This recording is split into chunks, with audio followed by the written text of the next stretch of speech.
भारत के पश्चिमी घाटियों में जहां जंगलों की हरियाली सूरज की किरणों को भी छूने नहीं देती, वहीं एक पुरानी सी झोपड़ी थी। झोपड़ी के पास एक बरगद का विशाल पेड़, जिसकी जड़ें जमीन से बाहर आकर अजगर की तरह लिपटी हुई थीं। उसी पेड़ के नीचे रहता था एक बूढ़ा आदमी, धीरज बाबा। नाम में बाबा जरूर था, मगर वो कोई साधु नहीं था। कभी वह एक गांव का जाना माना वैद्य था, मगर अब न कोई पूछने आता, न ही कोई साथ था। कभी कभी झोपड़ी के पास से हिरणों की कतार गुजरती, तोते चिल्लाते या बंदर सूखे फल तोड़कर भाग जाते। यही उसका संसार था। एक दिन दोपहर ढलते ही बरगद की छांव गहरी होने लगी थी। धीरज बाबा सूखे नीम की पत्तियां बीनकर बैठा ही था कि तभी दूर से एक आवाज आई, कोई है? बचाओ! उसने चौंक कर सिर उठाया। आवाज फिर आई, बचाओ, कोई है? लकड़ी का सहारा लेते हुए वह कांपते पैरों से उस दिशा में गया। थोड़ी दूरी पर एक लड़की दिखाई दी, घास पर बैठी, पैर को थामे हुए, चेहरा धूप से थका हुआ, कपड़े थोड़े मैले, पर चाल ढाल में कुछ शालीनता थी। क्या हुआ बेटी? बाबा ने पूछा। लड़की ने झूठे दर्द के अंदाज में अपना पैर दिखाया। चलते हुए गिर गई, बहुत दर्द हो रहा है।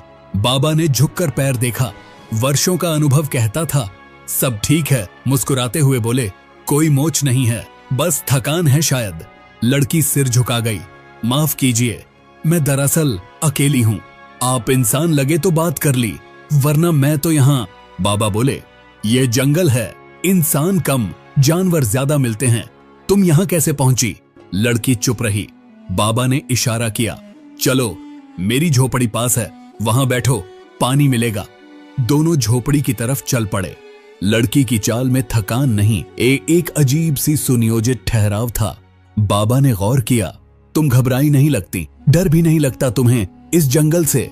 लड़की ने कहा, डर तो अब किसी चीज से नहीं लगता बाबा। बाबा कुछ न बोले। झोपड़ी के पास पहुंचकर उसने मिट्टी के घड़े से पानी दिया। लड़की ने पूछा, आप यहाँ अकेले रहते हैं? बाबा ने कहा, अब आदत हो गई है। अकेलापन जब पुराना हो जाए तो शोर से ज्यादा सुकून देता है। लड़की ने मुस्कुराकर कहा, और अगर कोई उस सुकून में दाखिल हो जाए तो?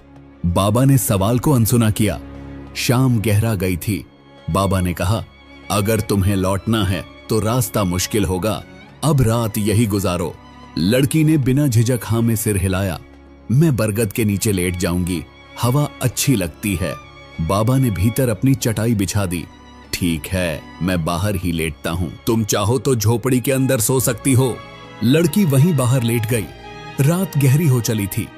झींगुरों की आवाजें और पत्तों की सरसराहट सन्नाटे में घुलने लगीं।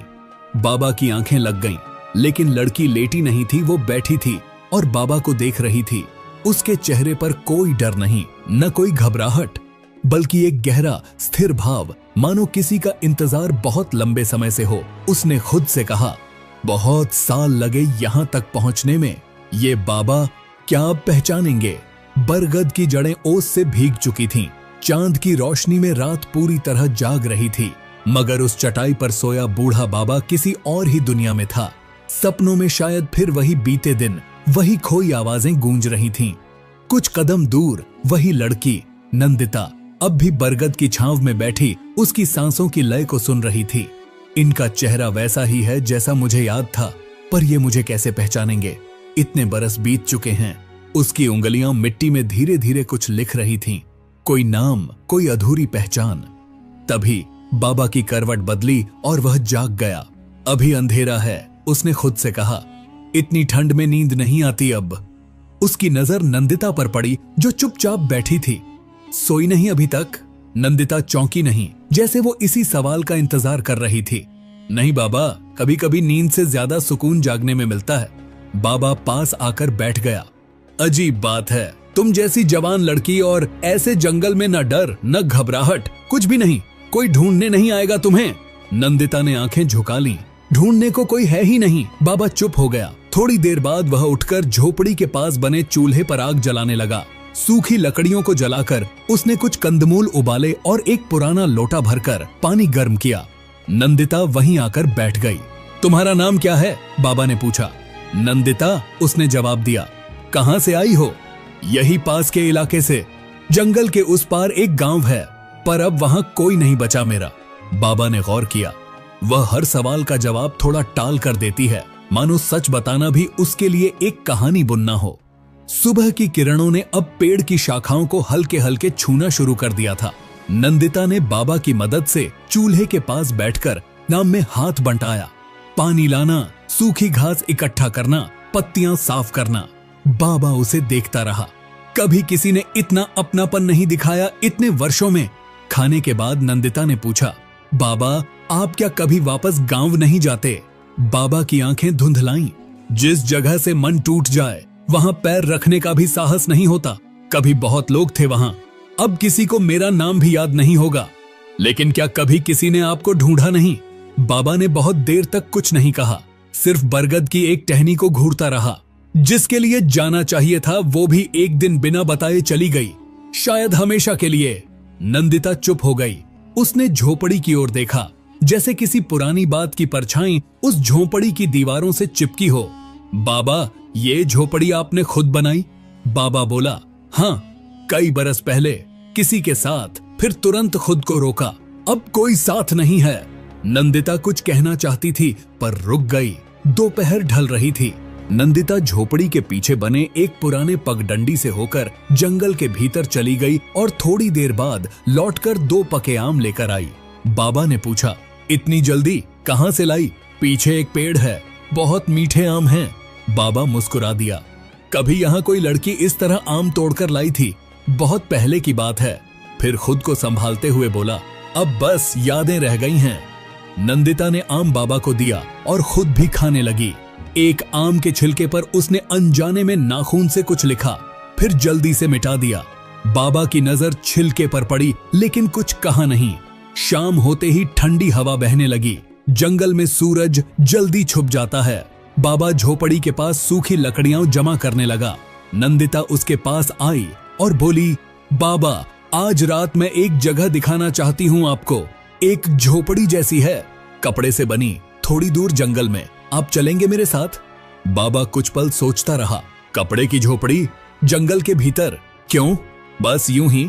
जब से यहाँ आई हूँ वहां रोज जाती हूँ। वहां बैठने से कुछ यादें सी आती हैं। आप चले ना मेरे साथ? बाबा ने पहले मना करना चाहा, लेकिन फिर बोले, अच्छा खाकर चलते हैं। रात का भोजन साधारण था। उबले हुए कंद, कुछ आम और एक मिट्टी के गिलास में पानी। फिर नंदिता ने मशाल जलाई और दोनों जंगल की पगडंडी पर चल पड़े। जंगल की झाड़ियों के बीच से गुजरते हुए बाबा की सांसें तेज हो गईं। रात, वो भी घना जंगल। बाबा को रास्ता समझ नहीं आ रहा था, मगर नंदिता बहुत सहज थी। कुछ दूर चलने के बाद एक खुला स्थान आया।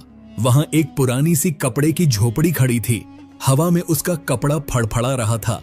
बाबा की चाल अचानक धीमी हो गई। कुछ अजीब था इस झोपड़ी में। उसकी रचना, उसकी गंध, उसका आकार, सब कुछ बहुत जाना पहचाना सा लग रहा था। बाबा ने कहा, मैंने इसे पहले भी देखा है, लेकिन कहां? नंदिता चुपचाप झोपड़ी के बाहर खड़ी हो गई। उसने पर्दा नहीं हटाया, बस बाबा की ओर देखा। चलें अंदर? उसने पूछा। बाबा ने कदम पीछे खींचे। नहीं, रहने दो, मुझे अच्छा नहीं लग रहा। ये जगह कुछ भारी है। नंदिता ने फिर कोई जोर नहीं डाला। ठीक है बाबा, चलिए लौटते हैं। दोनों चुपचाप वापस उसी बरगद के पास लौट आए। रात फिर गहराने लगी थी। इस बार नंदिता चुपचाप चटाई पर लेट गई। बाबा भी लेट गया, पर नींद दोनों की आंखों से कोसों दूर थी। बाबा की आंखें आधी खुली थीं। नंदिता के चेहरे की तरफ देखा, वही स्थिर भाव, वही निगाहें। यह लड़की मुझे क्यों इतनी जानी पहचानी लगती है? बरगद के नीचे रात का सन्नाटा फैल चुका था। चांद की रोशनी धुंधली हो रही थी और पेड़ों की लंबी परछाइयां जमीन पर रेंगती नजर आ रही थीं। बूढ़ा बाबा करवट बदलते बदलते थक चुका था। उसे नींद नहीं आ रही थी। पास ही नंदिता चुपचाप लेटी थी। उसकी सांसों की लय अब भी शांत थी, लेकिन उसकी आंखें बंद नहीं थीं। वो हर बार की तरह आज भी जाग रही थी। दोनों जाग रहे थे। एक सोच रहा था कि ये लड़की कौन है और दूसरी सोच रही थी कि कब बाबा खुद कहे, क्या तुम वही हो? सुबह जल्दी हो गई, पर इस बार वातावरण कुछ भारी था। नंदिता झोपड़ी के पास साफ सफाई कर रही थी जब बाबा ने अचानक पूछा, बेटी तुम्हारा नाम नंदिता है ना? जी बाबा। क्या तुम्हें अपने नाम का मतलब पता है? नंदिता ने पलटकर देखा। हाँ, नंदिता यानी जिसमें आनंद हो, बाबा ने धीमी आवाज में कहा। कभी किसी ने इसी नाम को इतने प्यार से पुकारा था। वो आवाज अब भी कानों में गूंजती है। नंदिता कुछ देर चुप रही, फिर बोल पड़ी कि क्या आप बताना चाहेंगे वो कौन थी? बाबा की आंखों में नमी उतर आई। बहुत साल पहले मेरी एक बेटी थी, नन्ही सी, जिद्दी सी, पर आंखों का तारा। मेरी दुनिया बस उसी तक थी। फिर वो जवान हुई और उसकी दुनिया बदल गई। उसने मेरा कहा नहीं माना, किसी पराये के साथ चली गई। बिना बताए मुझे क्या खटकता था वो लड़का या उसका जाना, शायद मेरा टूटा भरोसा। बाबा की आवाज भर्रा गई। मैंने घर छोड़ दिया, दुनिया छोड़ दी, अब बस यही झोपड़ी और ये जंगल हैं। नंदिता का गला रुंध गया। वह जानती थी वो किस बारे में बात कर रहे हैं, लेकिन अब भी वह चुप रही। बाबा ने फिर पूछा, क्या तुम्हारे माता पिता हैं नंदिता? वह कांप गई पर धीरे से बोली, थे पर अब नहीं है। कभी पिता से कोई दूरी बनी? नंदिता ने फौरन नजरें झुका लीं। बाबा थोड़ी देर चुप रहा, फिर उठा और झोपड़ी के अंदर चला गया। कुछ देर बाद वह एक पुराना थैला लेकर बाहर आया। उसमें एक मुरझाया हुआ लकड़ी पर उकेरा नाम का टुकड़ा था। नंदी, यह मेरी बेटी ने बनाया था। झोपड़ी के एक कोने में यही लगाया था। जब वो गई तो सब कुछ जला दिया, बस यही टुकड़ा बचा लिया। नंदिता की आंखों से आंसू गिरने को थे, लेकिन उसने खुद को संभाला। बाबा, उसने कहा, आप उस झोपड़ी में अब क्यों नहीं जाते? बाबा ने गहरी सांस ली। क्योंकि वहां वो हर चीज है जो मैं भूलना चाहता हूं। कभी कभी कुछ चीजों को देखने से हम उन्हें माफ कर सकते हैं, खुद को भी। बाबा कुछ कह नहीं पाया। दोपहर ढल गई थी। दोनों बरगद के नीचे बैठे थे। नंदिता ने एक मिट्टी की तख्ती पर कुछ लिखना शुरू किया। बाबा ने देखा, वह लिख रही थी संस्कृत में कुछ श्लोक। तुम्हें संस्कृत आती है? बाबा चौंका। थोड़ी बहुत, माँ सिखाया करती थी। बाबा को याद आया, उसकी बेटी भी संस्कृत में श्लोक लिखती थी। एकदम वही लिखावट, वही अक्षर। अब बाबा को एक हल्का शक होने लगा था। ये लड़की कौन है सच में? रात आई तो नंदिता ने कहा, बाबा, अगर मैं आपसे कुछ कहूं तो क्या आप डरेंगे नहीं? डर अब क्या रह गया बेटी। बाबा हंसा। तो फिर कल सुबह एक बार मेरे साथ उस झोपड़ी में चलिए। मैं वहां आपको कुछ दिखाना चाहती हूं। उसके बाद आप जहां कहें मैं चली जाऊंगी। बाबा थोड़ा असहज हुआ, पर नंदिता की आंखों में जो याचना थी वो किसी मजबूरी से नहीं, रिश्ते की पुकार से थी। ठीक है, बाबा ने कहा। रात दोनों की आंखों से ओझल रही। सुबह हुई, बहुत शांति के साथ। नंदिता तैयार थी। उसने उस दिन के लिए झोपड़ी साफ की, एक पीले फूल की माला बनाई और बाबा को बरगद के नीचे बुलाया। चलें? उसने पूछा। बाबा ने उसकी आंखों में देखा। कुछ था वहां, कोई भूली तस्वीर, कोई आवाज, कोई अपनापन। दोनों चल पड़े। कपड़े की बनी झोपड़ी फिर एक बार सामने थी। इस बार हवा कम और भीतर की खामोशी ज्यादा थी। नंदिता ने झोपड़ी का पर्दा हटाया और कहा, अब भीतर चलिए। बाबा ने कांपते हाथों से पर्दा उठाया और भीतर दाखिल हुआ। भीतर जमीन पर दो चीजें रखी थीं। एक पुराना लकड़ी का खिलौना, वही जो बाबा ने कभी अपनी बेटी के लिए बनाया था, और दीवार पर खुरच खुरच कर लिखा गया नाम। बाबा का गला सूख गया। ये नाम, ये तो। नंदिता उसके सामने आ खड़ी हुई। बाबा, अब आप समझे? नंदिता, उसका स्वर कांपा, होंठ सूखे, पर दिल में जैसे कोई तूफान उठ खड़ा हुआ। नंदिता सामने खड़ी थी, सिर झुका, आंखों में आंसू और होंठों पर कंपकपाहट। बाबा कुछ कहने को आगे बढ़ा, फिर रुक गया। उसने अपनी आंखें बंद की और सालों पहले की वो आवाज गूंज गई। बाबा देखो, मैंने आपका और अपना नाम लिखा। उसी दिन की याद, वही झोपड़ी, वही मिट्टी, वही बेटी। बाबा जैसे थर्रा गया, धीरे से फुसफुसाया, तू वही है, मेरी बेटी, मेरी नंदिता। नंदिता अब और नहीं रोक पाई। वो दौड़कर बाबा के पैरों में गिर गई।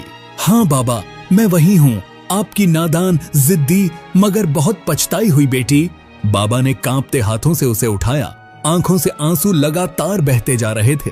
तू जिंदा है? इतने सालों तक तू यहीं थी? नंदिता ने उसकी छाती से लगते हुए कहा।